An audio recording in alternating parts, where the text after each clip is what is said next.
અરે તારે ચિંતા કરવાની કાંઈ જરૂર નથી, હું છું ને. હા તો ચિંતા ન કરતી, અહીંયા આવતી રહે. હા હા વાંધો નહીં. હું થયું મમ્મી, બેનનો ફોન હતો અને બધું બરોબર તો છે ને?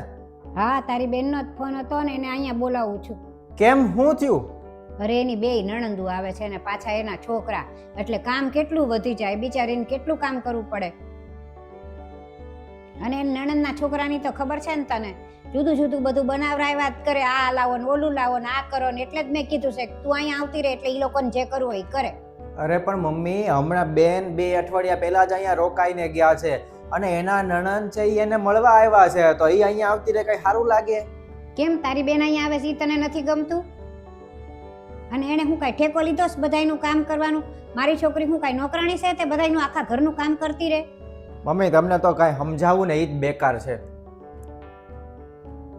આજકાલના ભાઈઓને તો બેન આવે ઈ નથી ગમતું, આમાં હું ઈ ભાઈ બેનના સંબંધ સાચવશે?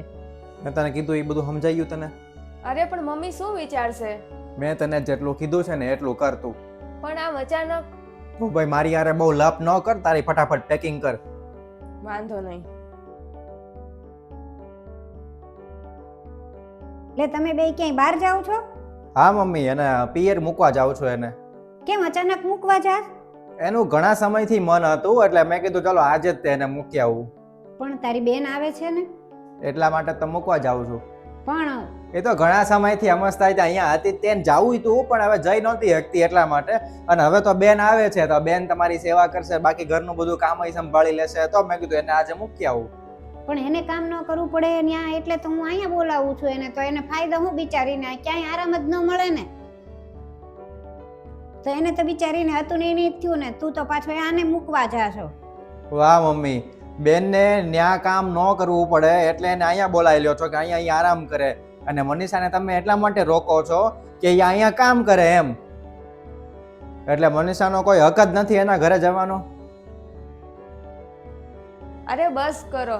અરે મમ્મી, હું ક્યાંય નથી જતી, તમને મૂકીને હું થોડી ના કાંઈ જવાની હતું. આ તો આનો આઈડિયા હતો એટલા માટે. એ ભલે એનો આઈડિયા હોય, પણ હું હવે સમજી ગઈ છું કે એની વાત સાચી છે.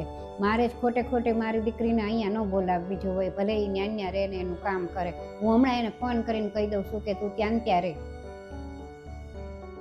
અને હમણાં એને ફોન કરીને કહી દઉં કે તું તારી નણંદોને બેયને હરખી રીતે સાચવ અને એનું સ્વાગત કર ને એ જેમ કે ને એમ કર, એટલે એને તે સારું લાગે. અને એને કહી દઉં કે તને અહીંયા આવવાની ના નથી, પણ જ્યાં સુધી તારી નણંદ રોકાય ને ત્યાં સુધી તું એની હારે રહે, પછી તું તારે આવજે.